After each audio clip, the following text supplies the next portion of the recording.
Foreign aid agencies are calling on Canada to fill the gaps from the Trump administration's freeze on the U.S. Agency for International Development. So the U.S. distributed more than $40 billion through USAID in 2023. And since the freeze this year, $40 million worth of projects co-funded by Canada have now been left in limbo.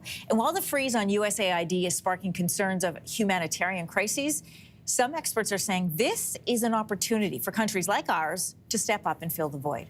For more on Canada's role, I'm joined by Kate Higgins, CEO of Cooperation Canada. Good morning. Good morning.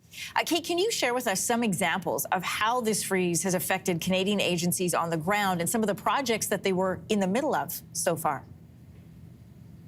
Well, let's first take a step back and really understand the global impact of this very immediate, very abrupt, and very disruptive pause and freeze on US aid. It is having devastating impacts on millions of people's lives around the world.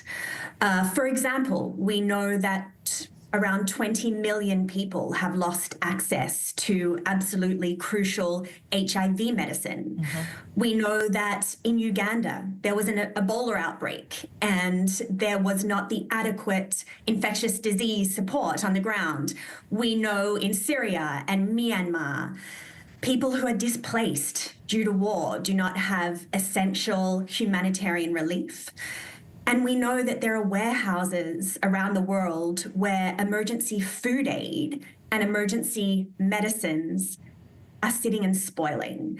So, as I said, it was a very immediate, very disruptive pause, freeze on US aid that is having ripple effects across the global system.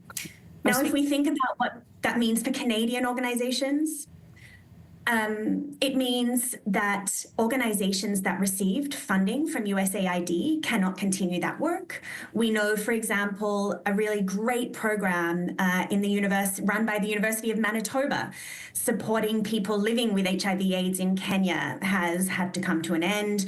We know that there was a great project supporting displaced people in Mali, emergency food aid, emergency housing that was deeply affected. So this is having ripple effects across the global humanitarian system and having impacts on Canadian organizations. I was speaking with a friend of mine this week who works for an NGO saying that literally trucks that were en route with aid and farming equipment were told to turn around and people went to their offices and the doors were locked. Like, that's how abrupt this work has stopped. You are among those who are calling for Canada to fill in the gaps that are left now. What happens if we don't step up?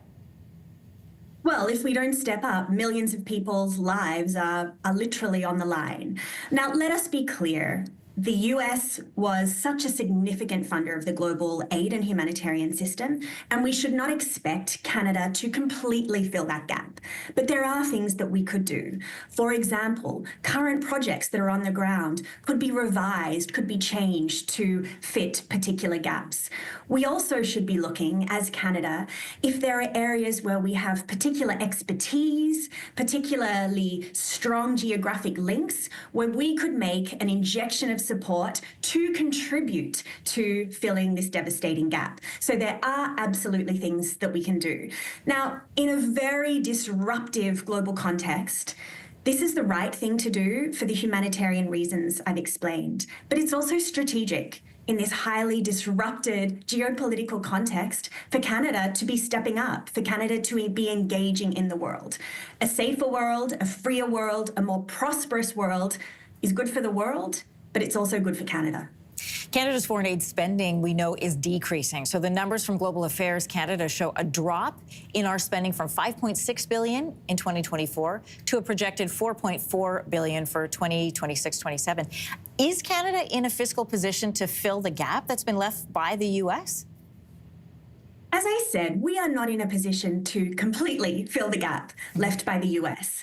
But I do think, and we do believe, that strategic investments are the right thing to do and the strategic thing to do. This is a moment for us to step up. This is a moment for us to engage with partners across the world who need some gaps filled.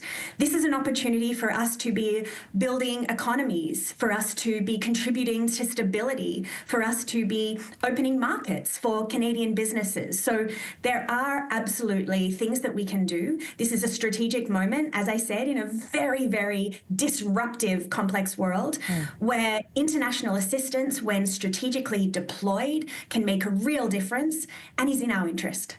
Kate Higgins, CEO of Cooperation Canada, thank you for your time this morning. Thanks so much. If you like that video, make sure to subscribe to the Your Morning YouTube feed, where you can find all kinds of new content posted every weekday morning.